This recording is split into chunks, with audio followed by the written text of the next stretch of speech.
Okay, ladies and gentlemen, welcome back. We're into our third panel on, we've been talking about what to do, what's next, and this is the panel that's going to talk about that. So I'm delighted to have Christine Van Guy with us. She is a lawyer of note, works with the Constitutional Foundation of Canada, has written a best-selling book, Pandemic Panic, is the host of the Justice Show, where she's had me on a couple of times and grilled me incessantly. So we're delighted to have a woman of her quality to chair this panel. If you can introduce the panelists and on to the session which so many people have been waiting for with great, great anticipation. Thank you so much, Tom. So yeah, my name's Christine Van Guy, and I'm the litigation director for a charity, a civil liberties charity called the Canadian Constitution Foundation. We also have a new book out actually on freedom of speech in Canada. It's available on Amazon. So I'm pleased to introduce this panel about what's next for Canada-U.S. relations from a multi-partisan perspective, because I think we all, as a country, need to be rowing together to face the challenges that we're going to see in the coming years. And each of our panelists has real expertise in their specific fields, as well as an equal involvement in three of our major political parties. So I'm pleased to introduce at the far end, Jamie Watt, the Executive Director of Navigator. In the middle is Tim Murphy, the Executive Vice President of ACON and former chair of the Windsor-Detroit Bridge Authority. And beside me is Brian Topp, the chair of the Broadbent Institute. So I think what we're gonna do is we're gonna go right into questions and a discussion about some of the interesting emerging challenges and different approaches that our political leaders here in Canada might take to them. So one of the questions I wanted to start with is these repeated statements by now President, as of an hour ago, Trump, that Canada should become the 51st state. And I've been interested in observing how this is playing in Canada. I saw some polling that frankly surprised me that said among some young Canadians, it's actually polling better than I expected. It was, I think not a majority, but 40% of young Canadians were kind of interested in something like that. And I'm wondering, we'll start with you, Jamie, what does that say about our national identity, and should we do anything about it? Sure, and just before you do, I always like it when somebody gives me attributes that are better than I actually have. It makes me feel good. But I am not a spokesperson for the Conservative Party of Canada. That's a different party than I am. I'm a conservative, but I'm a red Tory, and I'm happy to speak from the conservative perspective today. But whilst I'm happy to speak from the conservative perspective today, I wouldn't want to do, as lawyers would know, passing off, and anyone wouldn't want me to think that I was speaking I was speaking for them because I'm not. I saw that polling as well, and I was surprised too. I think we'll have to see if it matures and how this idea develops and whether it stays or it goes. But I read it differently, and the way I read it was it's speaking to the profound despair of our young people. And and looking around this room, we don't have a flipping clue, right? They are the first generation not to do as well as their parents, right? They have no hope. They don't think they can buy a house. They don't think they can get a job. They don't think there's anything in it for them. So all of a sudden, why wouldn't they think, well, maybe joining the United States might be something we could give some consideration to. So I think it's a wake-up call for all of us. And I think this is why Mr. Trudeau well, not so Mr. Trudeau anymore, but why the Liberals are in such terrible shape right now is because people are just tired. They're just fed up of being talked at instead of listened to. And these people don't have a hope. And that's what I took away from that. Tim, anything to add on are we going to be the 51st state, and what does Canadian reaction to those statements tell you? So, it's classic Trump. He was trolling us, and, his singular skill. That's President Trump to you, young man. Yes. That's a lifetime title once you've had it once. That, his singular skill is finding the thing that irritates you and throw that at you, and that's what he found. And so I agree. The twin challenges of our last decade or so, which is the rising price of housing and inflation, have created a real problem for young people as they look forward in economic terms. And so I think the reality of what they face is daunting. And to some degree, there's a picture of America as this land of opportunity. Housing costs have not had that same rise as they have had here. Theoretically, there's an ability, the American dream, although historically Canada's been better at least. But I also think the second thing, so there's a reality problem and a perception problem. And I think the perception problem relates to where most, people younger than we are get their news about the world, right? It's not in any traditional mainstream. The myth-making of your world, if you're under 35, is all social media, right? And the reality of that is it's a misinformation-laden, superficial. There's no story of Canada written in social media that garners a hope, a dream of a future that is compelling. And so I think the challenge we have with those younger people is both the reality and the perception that's being created. That's not easily fixed, but I think that, as I look at some of that, why not, is because of the combination of those two things. Brian, anything to add? And one thing I wanted to bring up when we're talking about national identity, after this all kind of started, our Prime Minister, Trudeau, went down and did some interviews. And one that stood out to me was an interview he did on CNN with Jake Taffer, where he said one of the ways that Canadians define ourselves is as not American. So what does that tell you about our identity as defined as a negative? And is that really good enough? Is that going to change with this looming threat? Well, maybe I'll say three things. First of all, the first thing we should say in this discussion is that any Canadian across Canada should start the discussion by going, whew. Because Trump announced his executive actions just now. It's just breaking in the media. And what he'd been talking about was declaring Canada to be a national security threat and imposing a 25% across-the-board tariff on effective right now. And when we discussed coming on this panel, there was the prospect that was going to happen. But what he actually did was he ordered U.S. agencies to investigate Canada's and Mexico's and China's trade practices. So essentially, so far, nothing has happened. Hooray! And let's remember that, for good or for real, we negotiated a reopener in CUSMA, and CUSMA is subject to a renegotiation by the parties in 2026 anyway. And so whoever was going to be the president was going to do this, was going to look at their cards again and ask, what else can we get from another round of negotiations? So all this to say is it is very Trumpian in a way. It was a whole bunch of noise that, for the moment anyway, turned out into a study. Now, to your question. The first thing I want to say about your question is I don't believe for a minute that anything like that many Canadians are going to want to join the United States. I think if we had a vote, 90% of Canadians would say no thank you, and they would be well-grounded in doing so. I don't believe it for a second. And we maybe shouldn't be too distracted by junk internet polls asking questions like that. I don't believe it for a second. But what I do believe is that why does my friend Jimmy Watt kick off his statement by disassociating himself from his party?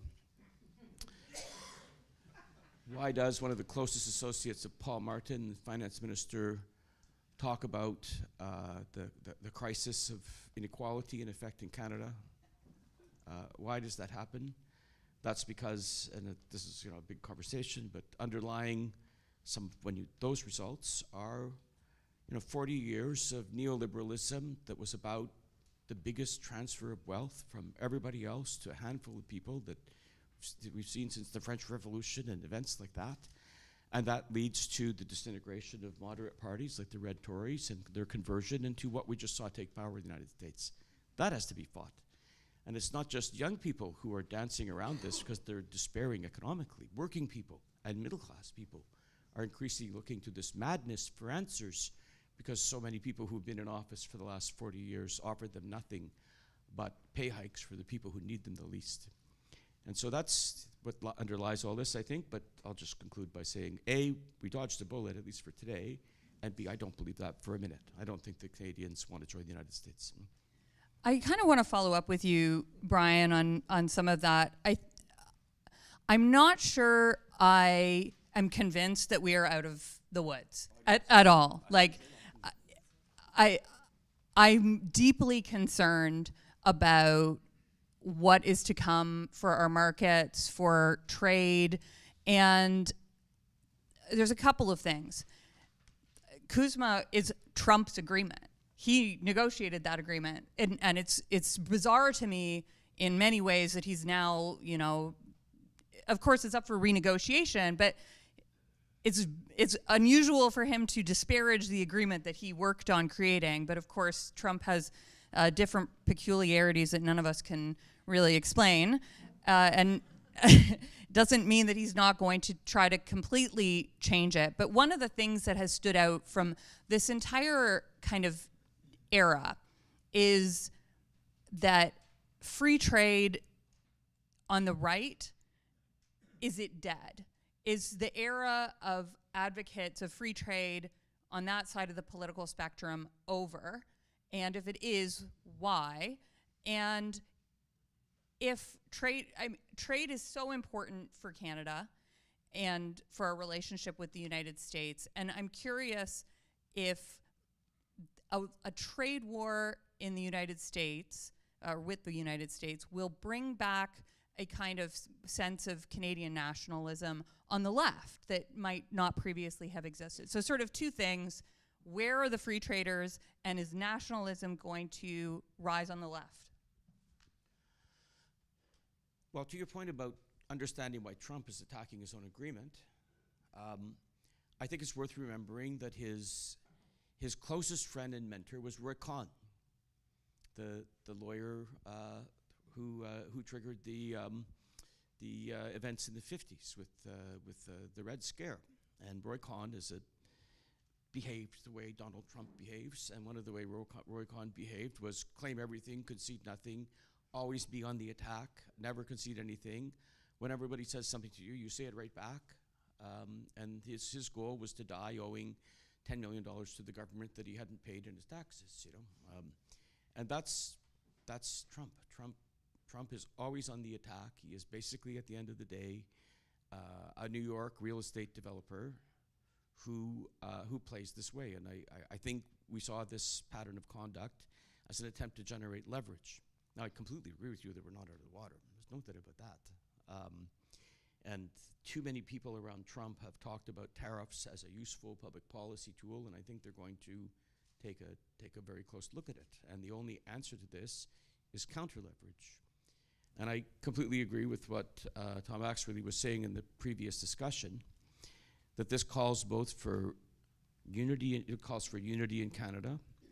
It calls for being willing to be tough back, mindful that we can cause some important pain to the United States, but also to be mindful that people like Trump, I'm picking my words gently here, going back to a familiar playbook that goes back to the 30s, don't like multilateral organizations, and do like dealing with counterparties one-on-one, where they can pile leverage on them, where they can be 10 to 1, 10 to 1 on us, 10 to 1 on Mexico, 3 to 1 on France, 3 to 1 on the United States, or on the UK. And so what's the answer to this? You know, history teaches a hard lesson on this, which is when, again, being as nice as I can, people like that are on the march. The answer to people like that is not to join them, but to do what we did before, which is to fight them. And if you, at the end of the day, they only understand power and leverage, they need to generate your own, and that means coalition. So we need to come at this strong and with friends. And finally, to your question of is free trade gone?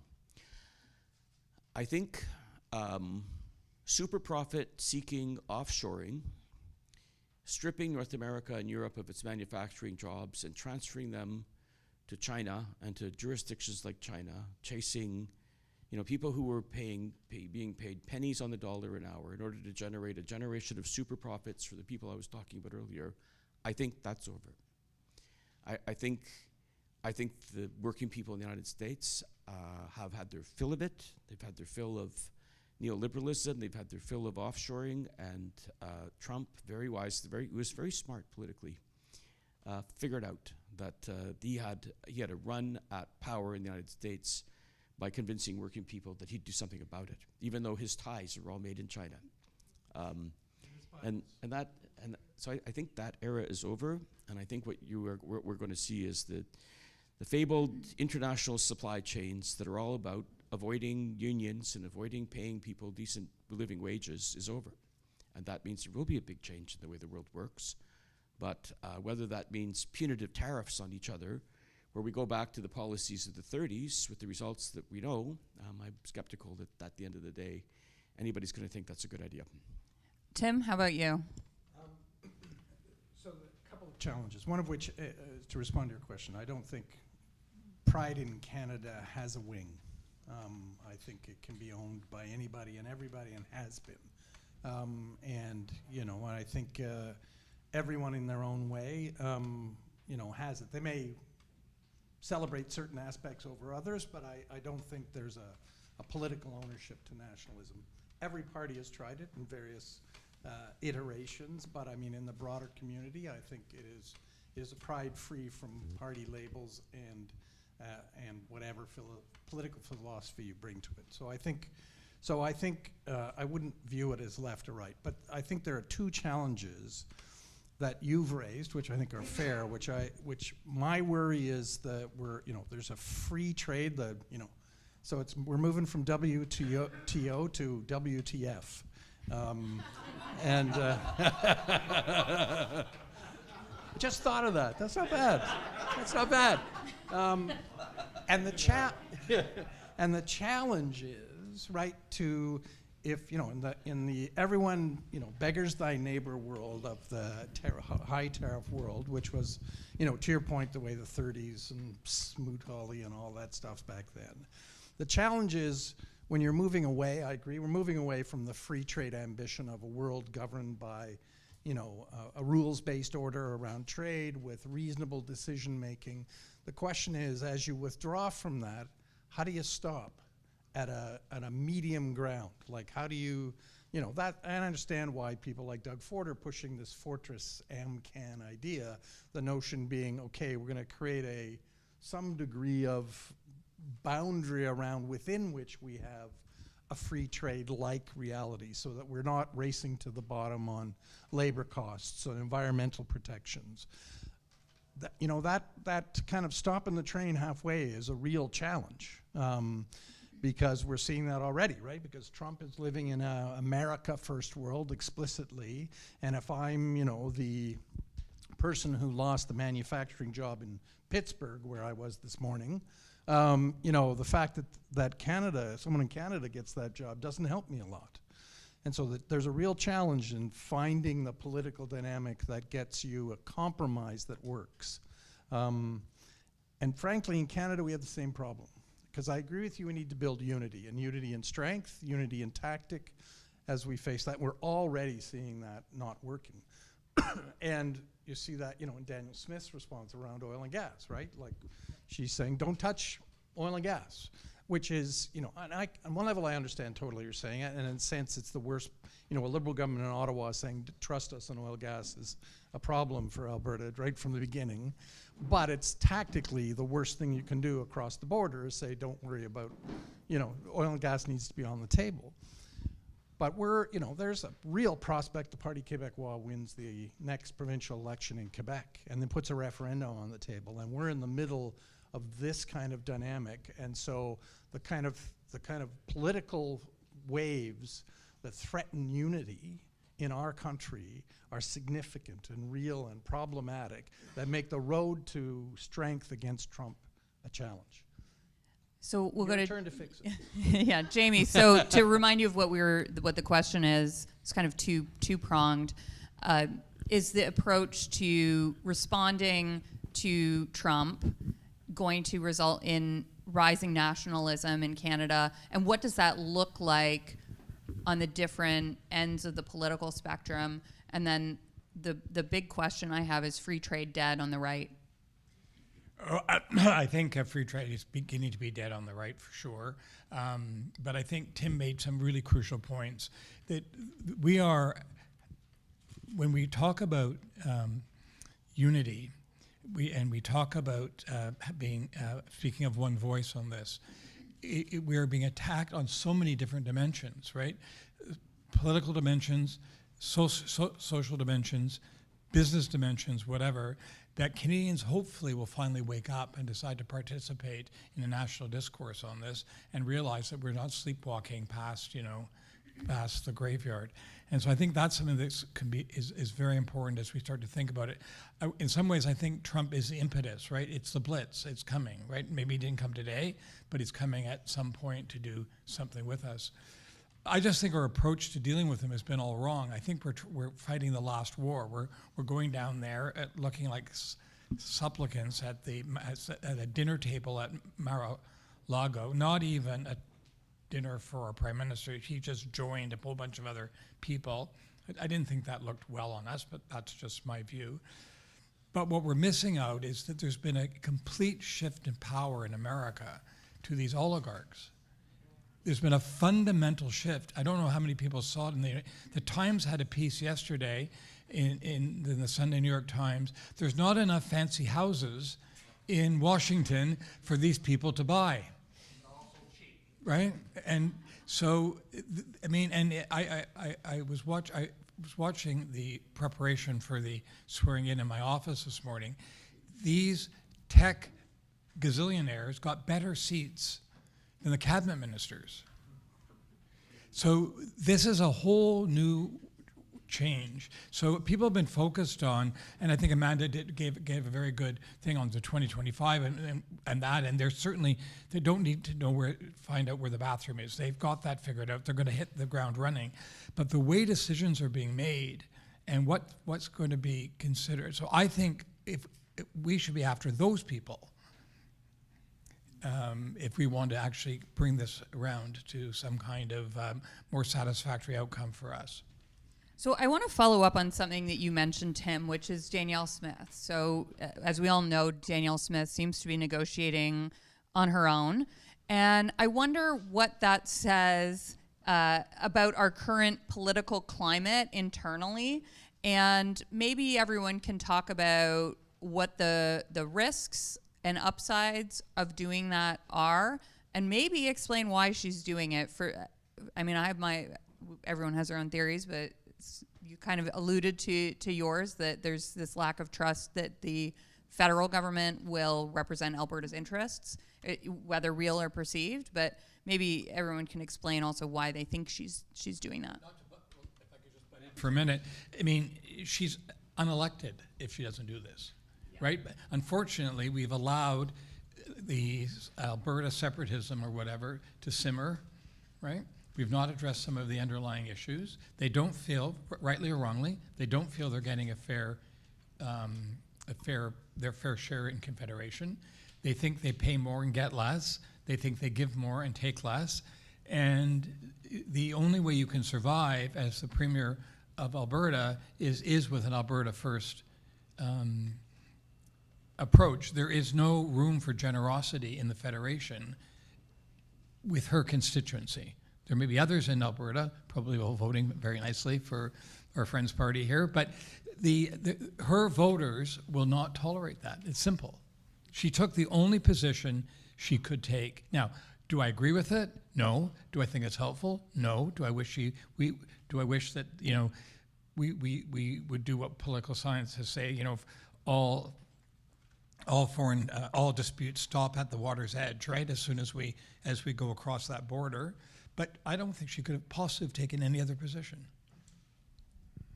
I mean, I was trying to figure out the difference between the way in which political language and political issues are developed and the reality on the ground. And you sit there and say, when has Alberta produced more oil than ever before? It's under Justin Trudeau. when was the first time a pipeline was built in Alberta? In 50 years, 40 plus years under Justin Trudeau. So now, that's the reality. Now, I would say clearly there's also been, changes to environmental assessment laws that have, obviously slowed down. What you've also seen is investment in oil sands from the kind of peak perspective is clearly flattened.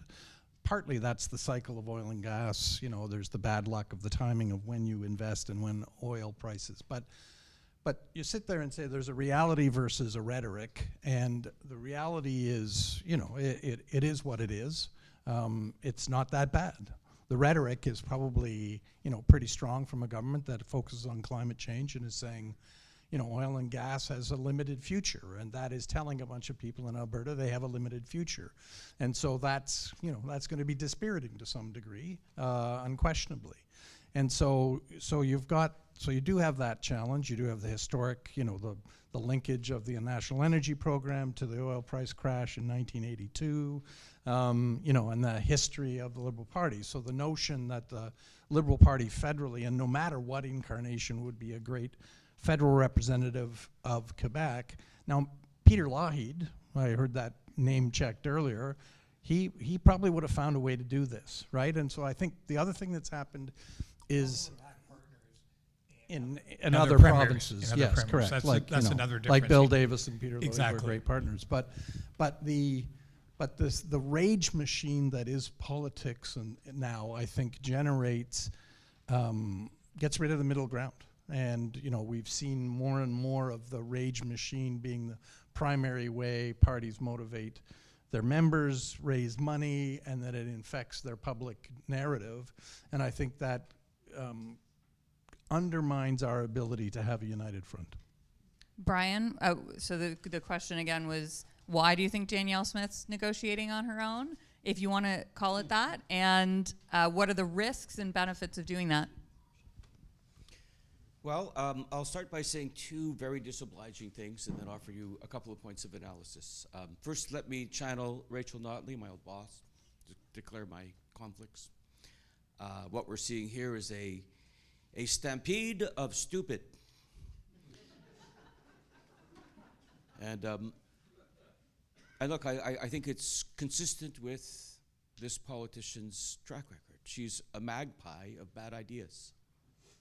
And she just... Tell us what you think. She just, I really struggle to think of anything that she's focusing on that makes any damn sense. Dismantle CPP and expect half of it to be handed over to you. Dismantle the RCMP and then rebuild it. Dismantle Alberta Health Services and turn it into a mishmash, and on and on and on. But if I could be serious for a minute, I have a few thoughts. First of all, it's interesting that we mentioned Peter Lougheed. It's a failure of leadership. I mean, yes, there are lots of people in Alberta who talk this way, but in part because they're incited to talk this way by their premier.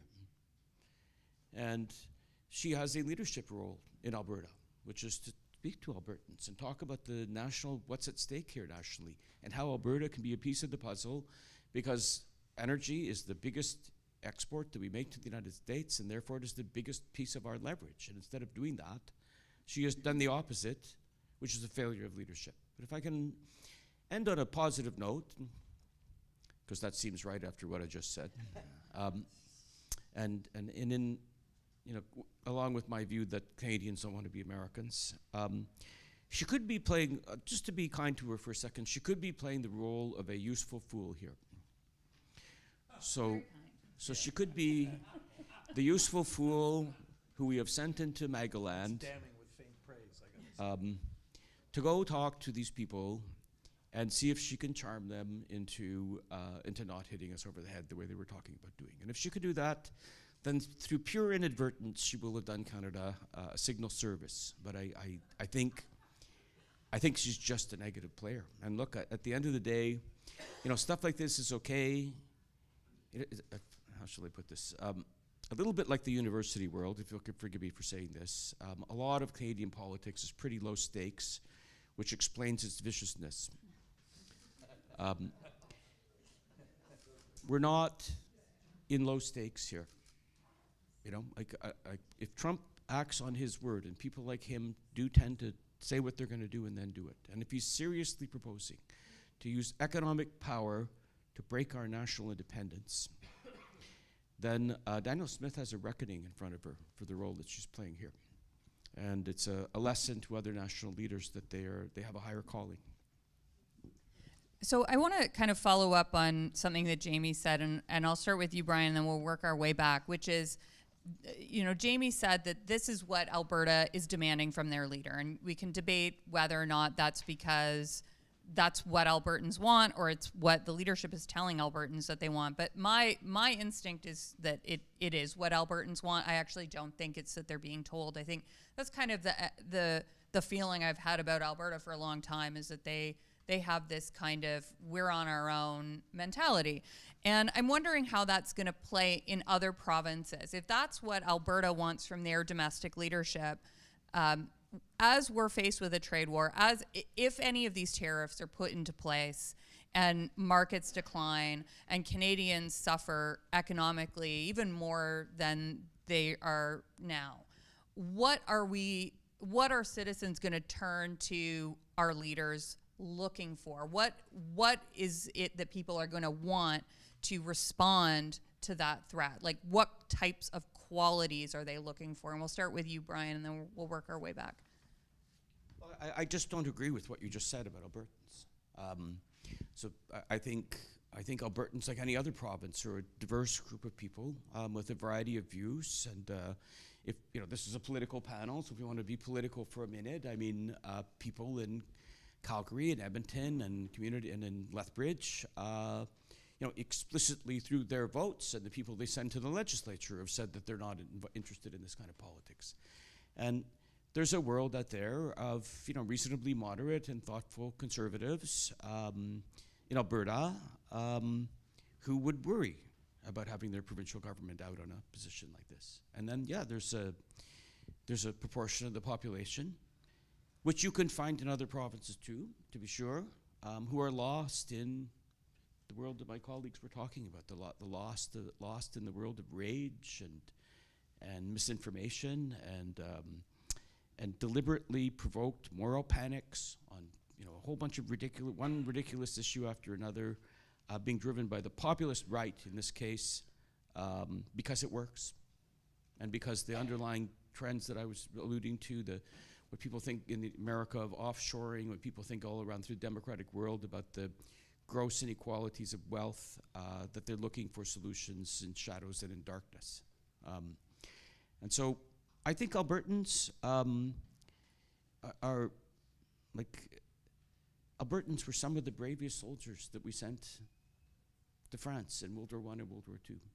And Albertans raised the Canadian flag of other Canadians, and they do it proudly.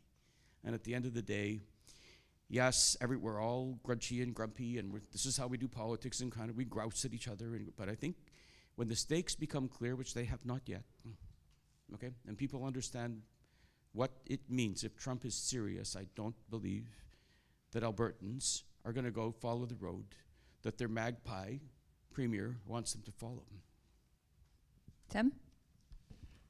Yeah, I think we're in the phony war period. But the real one's coming. I mean, not in an armed sense, but an economic one. And I think, which is why I think actually maintaining a strong public unified position was more helpful than posing next to a man in a white leisure suit in Mar-a-Lago. But I think once and if, I mean, we'll see what Trump does. There's an argument that he may start imposing a 2% tariff and then a few months later raise it to 4 and then to 6 and to 8. So that, he's trying to boil the frog with the tariffs. But I think as as he starts using real economic force that has an economic impact in Canada, I do think there will likely to be a rallying around the flag of Canada everywhere. I think there'll be a demand, obviously, to cushion the blows in those areas of the economy affected. And Alberta will be significantly affected if there's a tariff on oil exports, right? I mean, and clear what you saw today from Trump was an enormous investment in new oil and gas production out of the U.S., which, if he's successful, replaces Alberta's as a source of a significant multi-million-dollar barrels export every day to the U.S. And where's that going to go? And how does that create an economic opportunity for Alberta if it can't go to the U.S.? And so there is, I mean, a potential nation-building opportunity, although good luck getting a pipeline across Quebec. But you know, so they'll want economic answers, they'll want nation-building answers, they'll want cushion the blow answers. I think in that context, the least popular one will be, let's just give up and join them. Jamie? Yeah, I think we have to untie our shoelaces here for a minute. Trump is bad for Canada, point final. There is nothing about this guy that is going to be good for our country. He doesn't give two rats, you know what's about us, and he is going to prosecute his agenda, and whatever impact it has on us, it'll have on us. Our response to that has to be a holistic response, starting with an integrated, unified national response led by a national government who's capable of doing this. That then has to be buttressed by provinces buying into that strategy and understanding that we have to give up some things. Quebec is going to have to give up on supply management. It's just going to have to be done. What Amanda enunciated the points that I was going to make earlier, but she did such a good job, I decided not to bother. But we're going to have to, we should go and take every irritant that's between us and the Americans off the table by 2 times, right? Just take them all off the table. Make our contribution to NATO, deal with the border issues, deal with supply management issues, deal with all of that. Then have ourselves as united as we can in dealing with these other issues, recognizing that there's going to be pain and recognizing that we're going to be in for a difficult, very difficult time, and there's not a whole lot that we can do about it. I think Tim wanted to add something. So I agree we need to do the things we need to do, and I thought Tom's and Amanda's points were good. There's going to be some pain in that, but I also think, you know, we do need to step up to our international responsibilities, and we can be smart about it. Like, for me, the interesting thing is, hey, I'm not saying you were advocating for dumb. I leave that for others. Oh, never mind. But the George, a guy in a wheelchair, yeah, it's a bit much, eh? You think you might get a break. Like, for example, on the 2%, you know, moving to 2%, right? So that is $15 billion of extra expenditure a year on current GDP, and then obviously it escalates extra. What's interesting, though, is there's a category of expenditure under NATO approved called dual use. So we can spend it for military and for individual, like, economic purposes. So you look at the Arctic, right? And so you link it up with critical minerals, as an example. Now we have to work within the communities and processes, and that's some of the challenges I'm sure Tom was alluding to. But they can be done, and they can be done, and you can sit there and build ports and airports and rail and power and roads. Now, I work at a construction company, so I may have an interest to declare my conflict. But we should do the things that are in our interest. That absolutely, right. And I think that's one of them. I do think that, you know, we should actually start thinking about how we create reduce inter-provincial barriers. We should create the new cross-Canada highway of whatever it is. That's in oil and gas and information and all of that and innovation, because it's in our interest to do it, and we have been we've been killed by incrementalism. And this may be the kick in the pants we need to do it. Maybe the kick in the pants we need. Well, just because we've drifted onto what we ought to be doing, I just wanted to get in on this. I just want to add my voice on one point, and then I want to make one other point. I strongly agree that we need to reinforce the Canadian forces. And what I haven't heard discussed yet is, let's just remember one of the responsibilities that we have taken on under NATO. We've committed to help defend the Baltic republics. Did you know that? that we have the Canadian forces are currently in the Baltic republics, leading a third of the defense in what will surely be the next frontline states once the Ukraine matter is settled. And just by the way, there's a war going on in Europe right now, and we've committed to defend the Baltic states. And I like the number 1. Could we put 1 division in the Baltic republics to keep that responsibility that we've taken? No, we couldn't. Could we have 1 air wing to defend it? No, we could not. And we have 1 naval force capable of getting that force across the Atlantic in order to go there? No, we could not. We ought to.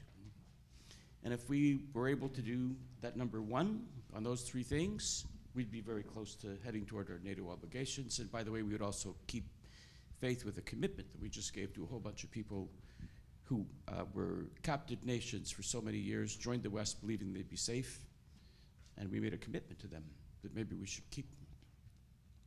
Now, just a little footnote. I liked what you said earlier, that it's weird that Trump is attacking his own trade agreement.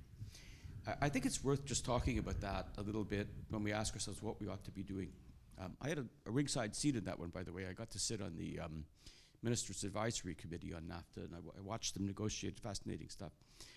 And let's just remember what the key thing was that happened in that agreement. The key thing that happened in that agreement was the American administration said, we do not want American auto workers to be undermined by maquiladora workers in Mexico, and that there need to be stronger labor laws in Mexico. And people need to be paid properly in Mexico, and at the end of the day, we should have a level playing field and level up, not down, so that American workers are not undercut. That's the heart of the new CUSMA. Other than that, it was just fiddling and mucking around and symbolic gestures, but the heart of it was that. We could just say, you had a good deal there, Donald. Good idea there, Donald. And maybe we should revisit that. And then my silent voice, I know that we can't actually do this, would be, you dealt with Mexico, and maybe now we need to start dealing with you and your right to work states and all the stuff that people like you have done to prevent working people in America from helping themselves. But that's what we ought to do. If you want to hold out a vision of trade, it's a vision of trade that levels up and not down, and that should be our brief. So I'm interested in perhaps some of the psychology and the strategy around entering these negotiations, and how personality matters in these negotiations. And we've seen our political leaders take different approaches.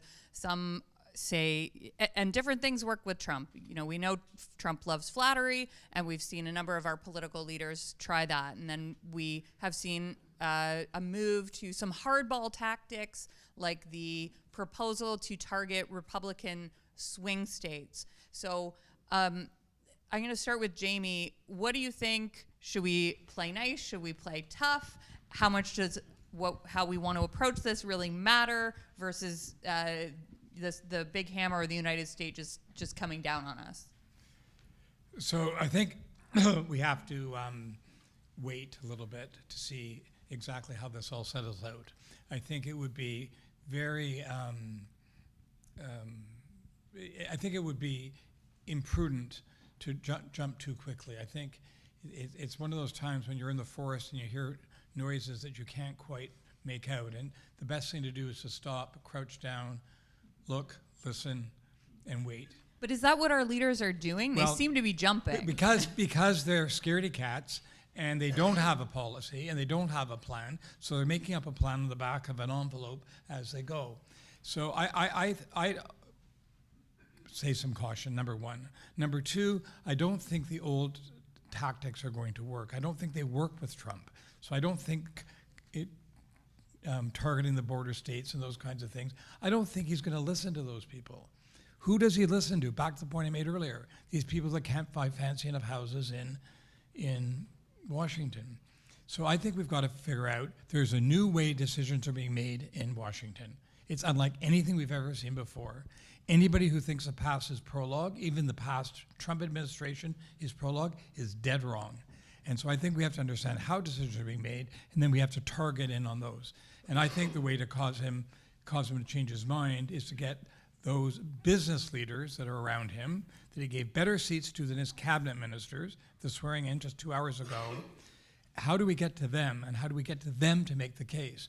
Look at TikTok. He was the one that banned TikTok at the first instance. Now he's changed his mind on TikTok.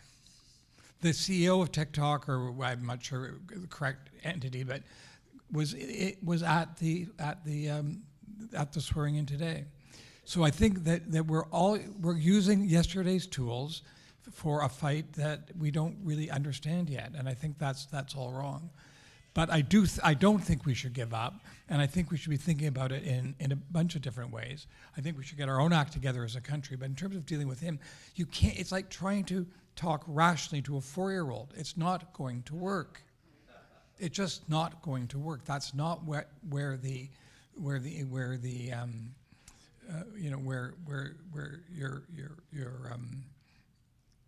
your persuasive abilities are going to land. It's just not going to work there. So I think there is a new opportunity. Decisions have been made differently. We need to understand that. We need to influence that. We need to infiltrate that, and then I think we'll get what we want. Knowing that we'll never get all that we want, and there's still going to be a bunch of hurt along the way. But I just think that to all these playbooks I keep seeing rolled out by the provinces, and listen, maybe better to do something than nothing, and better for premiers to have their constituency that they're out there doing something, maybe. But all these playbooks I see being rolled out, they're for fighting a fight that's already taken place. It's like these military people who woke up one day and said, oh, there's a drone here. Maybe all these tanks that we're looking for, we don't need them so much anymore. And I think that we're in a version of that right now. Tim? Yeah, so I've always thought about dealing with the U.S. across 3 different buckets. So, the interests, the values, and then the ability to persuade as the 3, and I don't think we should, underemphasize the role interests have always played in the U.S. decision-making. When I was there working for Paul as Prime Minister, we had the mad cow disease broke out. And we then had to killed a lot of cows and did all kinds of things to stop the outbreak, got it under control. And we went down to the US to the then President George Bush and said, okay, it's fixed. Your Department of Ag says it's fixed. It's all good. Can you open back the border to our beef? And he said, I have a Senate election in Idaho, and it's not going to happen before then. So the point being is they're always going to have interests that drive them. Now, what they also had was values, right? So historically, America's dealt, you've had presidents and senior decision makers who had a set of values that at least you could have some degree of common cause until and unless it ran headlong into the interest of the nation, and then the interest started to take over. And you always felt capable of creating an opportunity to have a persuasive discussion. I think the difference now is Trump has redefined the interests. The values is now conflated with interests. I don't feel there's much difference between them. And persuasive communication has to be done in a different way. So yes, I agree. One way, it's clear you're either, you can be his sycophant, you can buy his support, or you can go at him in, I think, a different way, which is he consumes social media all day, all the time, and he listens to that weird MAGA world out in that kind of social universe. And so we need to do a different playbook about how we get at him, which is, yes, the oligarchs he listens to, the social media platforms, but I do think we also have to, be strong. And then finally, in the face of that strength, make sure we always keep in mind we need to give him an out that he can claim a victory on, because we know he needs that at the end. We should buy TikTok. And dance our way to winning. Well, look, first you talk, and then if you have to, you fight. And so the question is, how should we talk to him?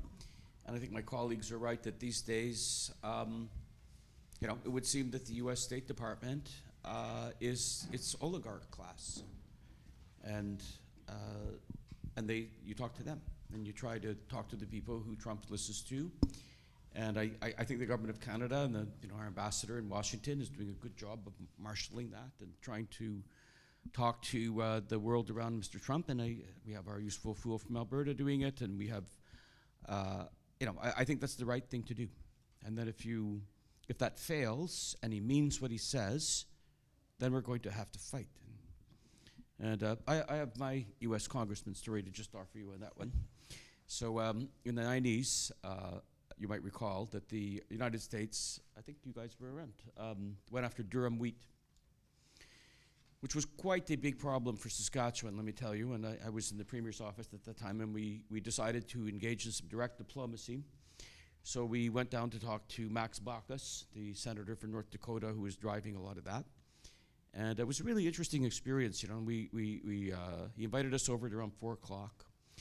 And they made us sit in his office while delegations of Cub Scouts and farmers and school children went in and out for their photos with the senator. And finally, at about 10 to 5, just before he was to leave, he agreed that we could talk to him. So we went in there.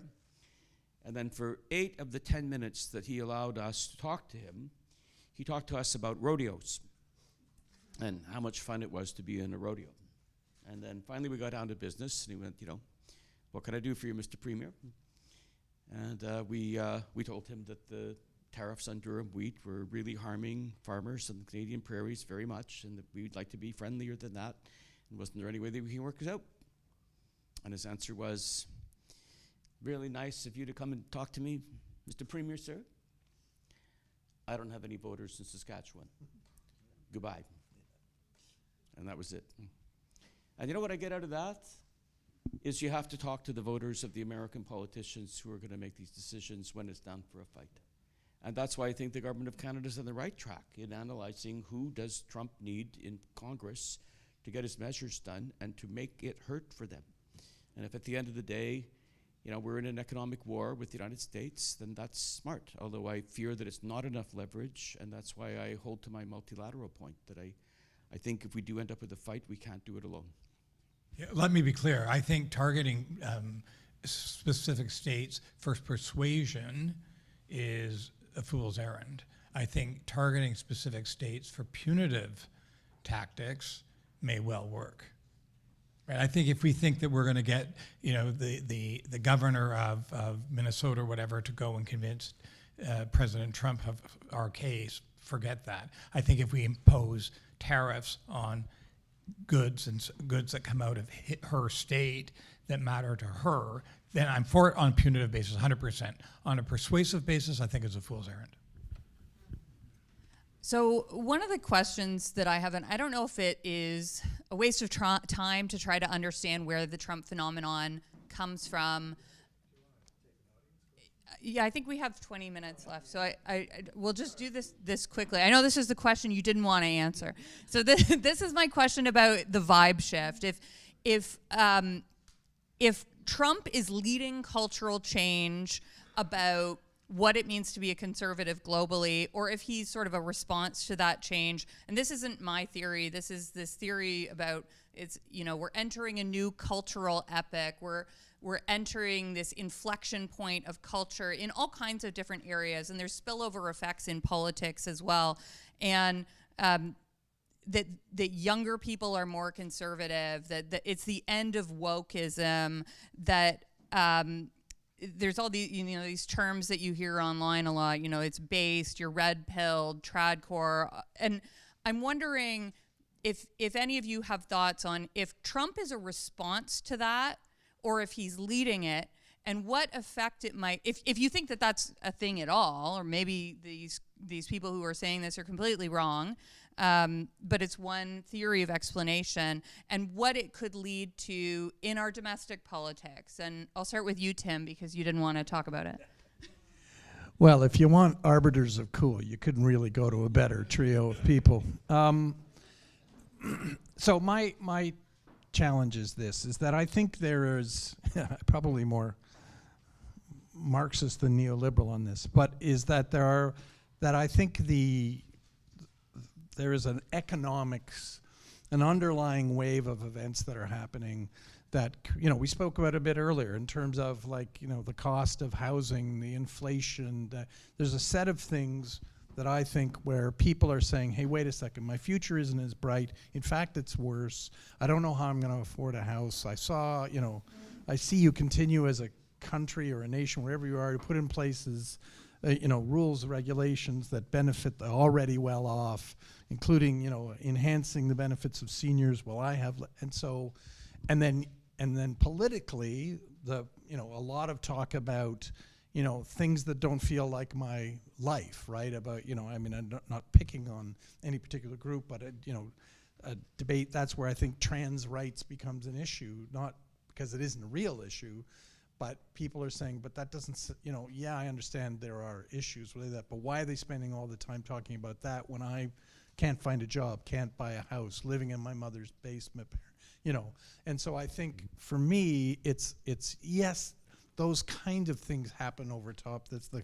cultural froth on the economic understraight, in my view. And so those kind of things, I think and you said this actually, I think Trump's skill was he identified that reality in the American polity and that, wasn't in the public domain. The people who were paying the price of globalization, people paying the price of free trade within America who were being left behind, and a lot of, white males who, yes, had a positions of privilege, but nonetheless were losing in what they felt was, opportunity. And so he found those veins in what was really happening and turned it into a political machine that has elected him twice. So and then I think the cultural froth of a vibe runs across the wave tops. Brian? Well, toxic nihilism is not unknown in youth culture in earlier eras. But there is something new, I think, and that is, and you just alluded to it, and that's the crisis of young men. And speaking as the father of 2 young men, who, by the way, are doing just fine, if you look at the numbers of how many young men go to university these days, how many launch and how many do not launch, how do they do in school compared to young women and girls in school, there's something wrong in North American middle-class culture. Jordan Peterson's popular for a reason. Men. And they are medicating this by listening to morons and idiots like the one you just alluded to.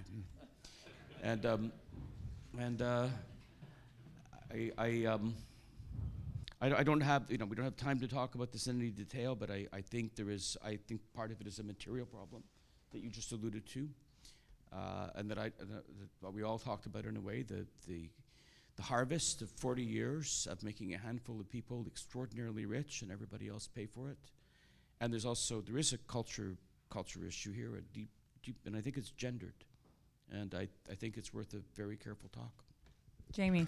I think Trump discovered what was just there, right? It was just, it reminds me of those, when we were watching those forest fires in California, where these embers were covered over the soil, and they only became problematic when the wind came and exposed them, and then they went in the air, and then they burnt your house down. And they were there, but what happened, Trump was able to activate them. And he was able to, so whether and we don't know enough about it yet, but whether it's because those feelings amongst those young men have been there long enough that they were just coming out, or whether he was actually able to incite them by his rhetoric and by his approach, by his never back down, by his misogyny, and by all those kinds of things, deeming all of them acceptable to be the President of the United States. I'm not sure which it was, but he did activate them for the first time. And if you go back after Kamala Harris was nominated, people thought that she would win principally because she would activate young women, racialized women who had not seen themselves expressed in politics before. Turned out to be dead wrong. He was the one that activated the men, who are normally not ones that heretofore we've seen very easily activated. And I think the answer is that there's a technology answer to that, and I think it's to way people get their information now, how they talk to each other, how they form groups, how they get involved. So something happened that a group of people who up until now were very difficult to animate actually were the decisive difference in many of the states where he won. And that's the perfect end. I think we have 15 minutes exactly now for questions. So we'll start over here.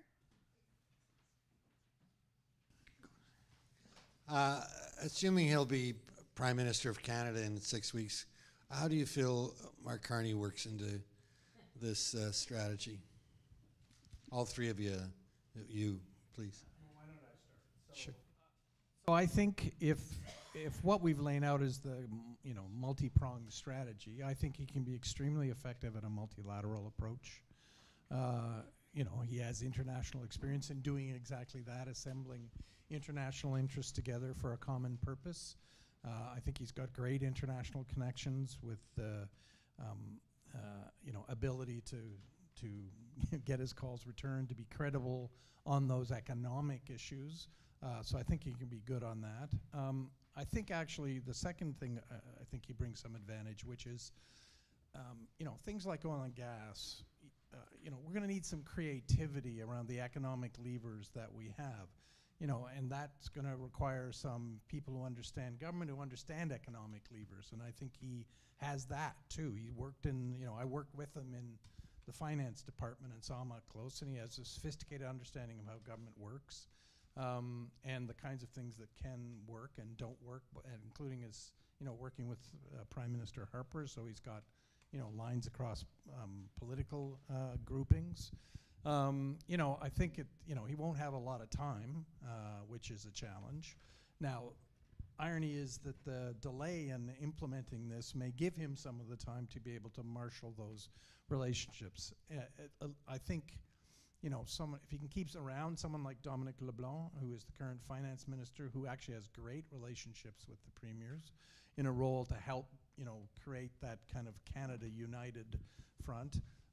I think he's going to have to find a way to speak and allay the fears that some of the premiers clearly have around what a federal government could do. Can he do that? I think that's going to depend on his ability. I don't know whether he can at this point or not.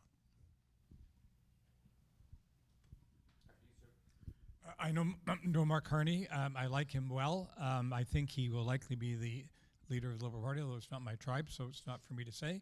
But I do not think he will be successful in the next general election. So I think he'll be a very short-term serving prime minister. He'll get to keep right honorable for life, but that's about it. I just don't think what he's got on offer is where the people of Canada are right now. It is not the vibe. It's not the vibe. I don't think at all. I mean, 5 years ago, maybe 5 years ago, 6 years ago, whatever. Last time around, perhaps. But I think it's going to be make Michael Ignatieff look like a successful politician.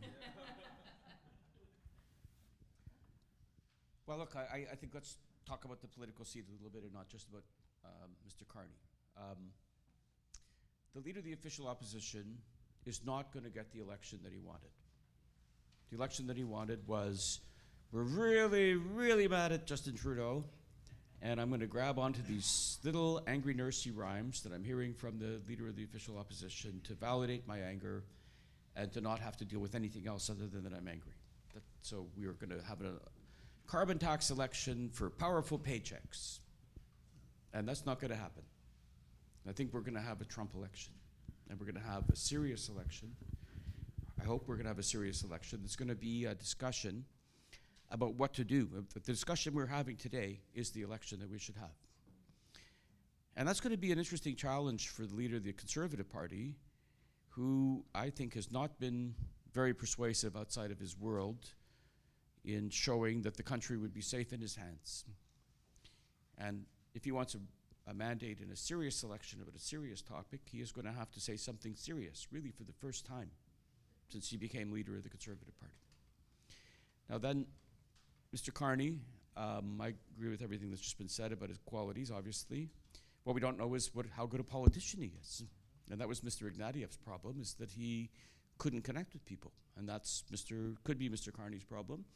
but I bet you he knows it, and I bet you he's been thinking about it, and he's just going to have to show whether he can do that. Because at the end of the day, people listen with their eyes. They watch their politicians at the beginning of an election campaign, during a debate, and at the close. They listen with their eyes.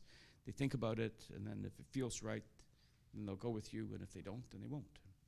And yeah, and I'll just say, Ms. Freeland might also, is also in the running here. I'm not a Liberal either, and I just wish them ill, whatever happens. But if we're just being analysts, Ms. Freeland is a very impressive minister, and if Mr. Carney proves not to be an effective politician, maybe she has a running. In any event, it's going to be a real debate. And they're both actually both of those candidates, Ms. Freeland and Mr. Carney, are capable, I think, of giving Mr. Poilievre a run for his money in a serious election on a serious topic. So here is, now that you've broadened it, so look, I think Liberals winning the next election is an uphill battle, unquestionably. But here's what's a possible scenario. So, one of Freeland or Carney, I guess more likely Carney gets elected, and a leader of the party, and he fairly quickly says, here's some elements of a plan that we need for Canada to deal with the election of Donald Trump, and this election is about the Canada we want to be in the face of the threat to the South, and the kind of thing we need to do together. We need a unity of purpose, a unity of direction, in order to be able to stand strong as a country. We don't want the division that's characterized to date by the leader of the Conservative Party. So you frame an election outward. So this becomes more like 1988, right? Where, Prime Minister Mulroney won an election on free trade, and what did it also do, right? So he occupied one side, and you had the Liberals and the NDP on the other. So he occupied all the pro-territory. So you could see an election in which that's the way Carney or Freeland frames it. Poilievre is stuck a bit, because what does he say in the face of that? Because he wanted an anger election, and now it's less likely to be an anger election. And the other good thing, if you're a Liberal, that it does, that kind of debate starts to isolate the NDP out of the main debate, which you also want to do if you're a Liberal. You want to, make this is a choice between a conservative vision of Canada and this vision of Canada that a Carney-led Liberal Party has for vis-a-vis the U.S. Can that be won by the Liberal Party? Maybe, right? I mean, it's at least not, to your point, I hate Trudeau, I hate the carbon tax, they've done all this bad, it's a different, and there are some precedents for that working. I was campaign co-chair for Kathleen Wynne in 2014, where we won after, Dalton left, and we won a majority. We did very badly in the one after that. But there's a fundamental difference, though. Sorry, go ahead. No, I didn't mean to. No, I'm done. But there's a fundamental difference, and I think that I like to go from data, and I think if we could get that election, we need a serious election, and we needed to have serious people discussing serious issues. That would be one election. I'm not sure we're going to get that election, because if you look at the data and you look at where Canadians are, they're just in such a place now where I just don't think they've got. I think they've made up their minds and they just want this over with. I think Carney or Freeland, whatever, will certainly be better. Certainly if they deal with the carbon tax issue, which they both said they're going to deal with, that's going to take one of the irritants away. But at the end of the day, I think it's going to be. I think Canadians it's done and dusted. It's like Bob Ray, he tells a story, when he would go door knocking and everybody was very nice to him, and he was telling his daughters that at night, and he said, "Oh, Dad, you're so toast." That's right. You're so toast, right? Because people are just past that now, and I think that's where they are. So can I tell one story? So you'll know Ian Scott in this room, right? The former Attorney General, extraordinarily capable politician. And in the 1990 election, right? So David Peterson calls the early election, anger builds, and Ian's out knocking on doors and getting yelled at every door, and finally comes to one door, I think in Moore Park or somewhere, and person comes to the door and goes, "Oh my God, thank you, Ian. I'm so glad you're here. You know, you're such a thoughtful, intelligent man. I don't even know who's running against you again." And he says the name of I think it was it Roy Norton, and can't remember who it was for the NDP. And she goes, "Oh, I don't even know who those people. I have such respect for you, Ian. Which of those two do you think I should vote for?" So we could be in that. Do we have time for one more? Or? Really quick. I think we, Sula? Thank you very much. This has been an incredibly insightful day. And I just want to bring it around to one thing. We talked about a lot of things today. We talked about water, right? Because Trump needs water for his MAGA, make America great. He needs to frack. He needs to do all these kind of things, agriculture. We talked about minerals. We talked about all kinds of things. Where, as proud Canadians, right, we have an election, and I agree it's going to be a Trump election. If you were the next one of the two leaders vying for this, where should we begin? Where do we pick our battles and lead as a nation? Because we can't do everything. So where do we pick our battles and have that greatest leverage and lead there? So I'd love to hear your input on that. Who wants to go first? We've only got 5 minutes. I think we. I'm for picking our battles when we know more from what battles we need to fight, and I don't think it's clear that that tweets are posts on X at 3:33 a.m. in the morning, saying that he's going to put a 25% tariff on all of our goods and services. I don't think that's enough for us to know what we're fighting, and I think we have to just remain calm. I think. We said it, Brian said it, right? Just calm, just take a deep breath, and let's just get a little bit more information about where this guy's going and where his really soft spots are. We don't know what his real Achilles heels are, and I think a lot of them go back to things that are going to, I think things like water and energy and whatever are going to be actually much more important than they seem to be right at first instance.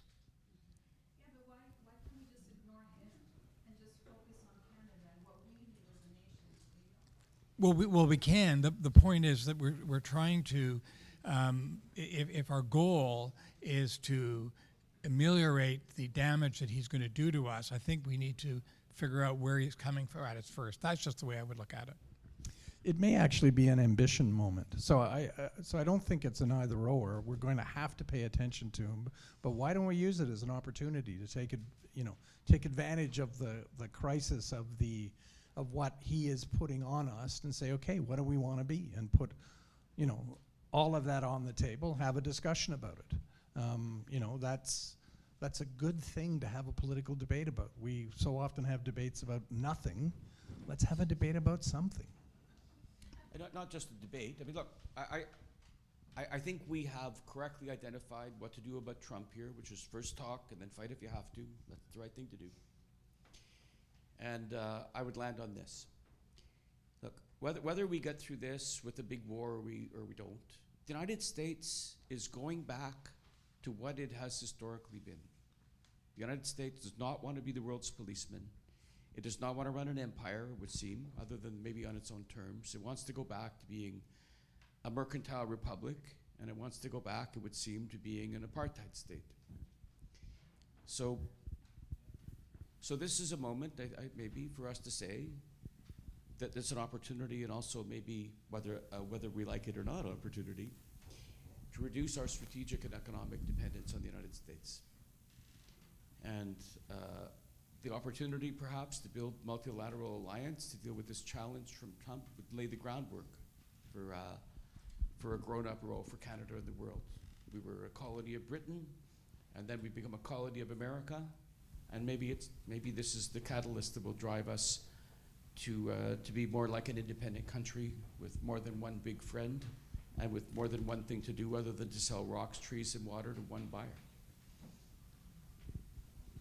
All right, that's all the time we have. I want to thank all three of you for your insights. This was a fun conversation.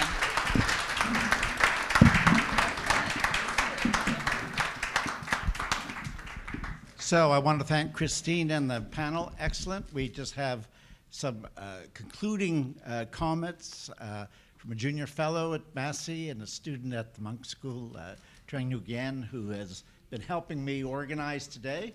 And she's also working with us on the next student-led conference, which will be in March, which is the future of sustainability.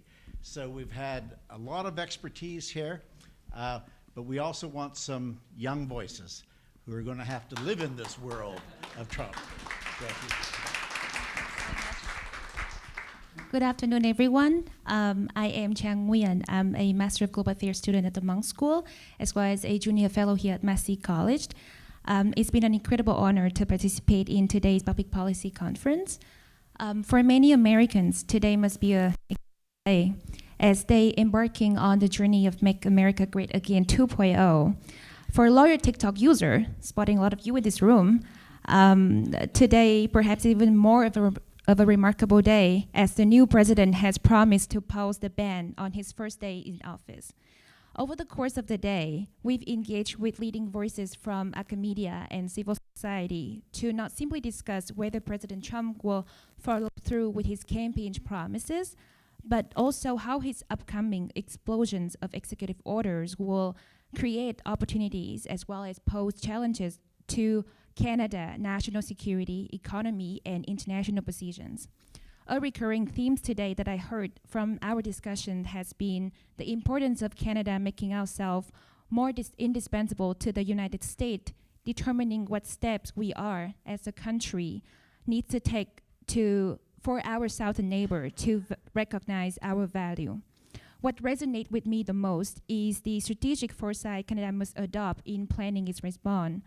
The forward-looking vision shared by our keynote speaker on how Canada can adapt and thrive in the face of adversity is particularly compelling. There are a number of paths that the Canadian government can take to present ourselves as a trusted partner, capable of fulfilling our role in advancing the shared interest of Canada and the United States. While I understand that President Trump is no stranger to Canadian policymakers, this being the second time he has been elected, I remain skeptical of how much we can predict the full range of political and economic consequences of his upcoming policies and how prepared we are to address these challenges, unpredictable actions, and potential missteps from his upcoming administrations. In my opinion, to prepare for a game where other player operates with a zero-sum ideology, it is essential to come equipped with dominant strategies, the strategies that yield the best outcomes regardless of other players' move. The discussion inspired today have made me reflect on some key items I hope you all take for future aspects which highlight Canada as a country of not only great complexities, but also great potential. While when looking at the issues of the Arctic or Canada NORAD or NATO commitments, it paints us as having this great burden, but it also positions our nations as one of great geopolitical importance. For all of Canada's economic productivity failings, we continue to possess an incredible potential for future economic growth. For all the deep-seated trade dependence on the U.S., Canada nonetheless have an incredible array of natural resources as well as exportable goods and services that most countries will be envious of. And for all the social divisions which exist, Canada nonetheless is an admirable mosaic, a multicultural society which accepts and fosters newcomers through acceptance, integrations, and multi-ethnic cohesions in a manner most countries can only dream of. These items all reflect topics discussed by our panelists today, and I think of them not as just bargaining chips for Canada to escape President Trump's taunts and threats, but as the immutable instruments in which we can yield a prosperous tomorrow, no matter what American presidential administration it is. I would like to thank Tom and David for giving me this opportunity to share my reflections on today's conference, and to all of those who made this event possible. As we conclude, I urge you to continue reflecting on the manifold subjects we have pondered it will influence reality in the days and years to come. Thank you for listening and taking part of what I feel was an exceptional opportunity to learn, reflect, and increase our knowledge regarding some of the most important questions of our country faced today. I hope you all have a wonderful afternoon. Thank you. Thank you. Thank you so much. Thank you, ladies and gentlemen. Au revoir.